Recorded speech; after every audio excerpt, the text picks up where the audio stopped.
Hi, I'm Catherine Evans from Wiki-ed. In this video, we are going to look at inserting different kinds of text to a mind map and some images. So on our mind map we previously created, we have a branch for text. So if I press insert to come out to the next level, you can see at the top here, there is text, note, comment and floating comment.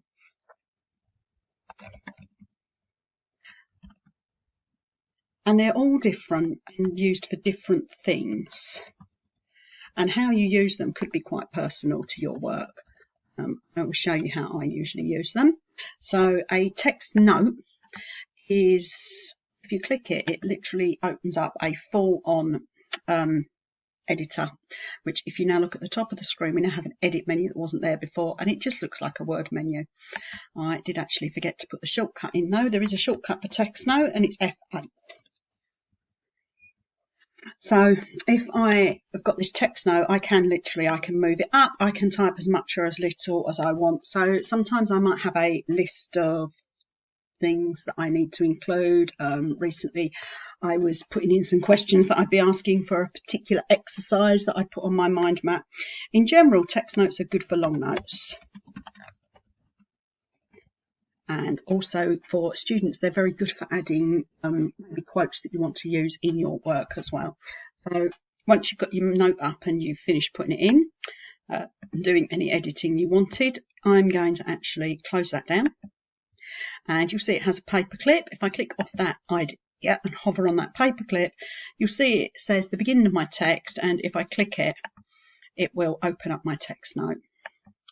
So I tend to use them for if I've got a list of something that I need to get in. Comment, which is actually my favourite, is the next one. It's off the insert menu because of it opening that edit menu. So if we go back to the insert menu, you'll see that there is a shortcut of F11. Your comment. And when you know your favourites, you'll start to learn the shortcuts for them.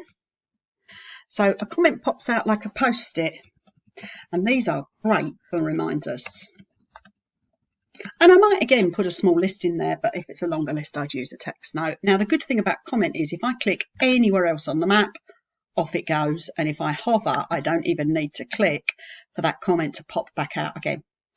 So that's how comments are useful. And the last one on there isn't a shortcut for, it's floating comment. And floating comments are attached to your map. And what you get, floating comment, is that you can move it around and it has a line coming back. And it could be a longer one perhaps than a short comment, but not as long as a note. I like to use these for real heads up type reminders that I need in my face. So on one of the maps I have, there is an explanation that this is common in people with stress, which doesn't really fit anywhere else on the branch. So I've popped it as a floating comment. So that was the text options, and we have two image options. So if I insert out another level of my map, and I need floating picture, and I need branch picture. Now, the problem with these pictures is if you've saved screenshots and you move them, next time you open it, it's going to be gone. So I'm going to put in an image that I've saved to the computer and hopefully won't move. So I downloaded a picture earlier and it's of what is a mind map. And I'm going to open that there and it's going to go in as a floating picture. And like with the floating comment, it's gone underneath. So if I drag it off to the side, I can see the picture and I can see what is attached to. What I can't see is what the picture says because it's too small. So if I click off it, if I click on the picture again, you'll see you get your handles. And as you know, you always resize from a corner. So you can resize this image to make it big enough to read.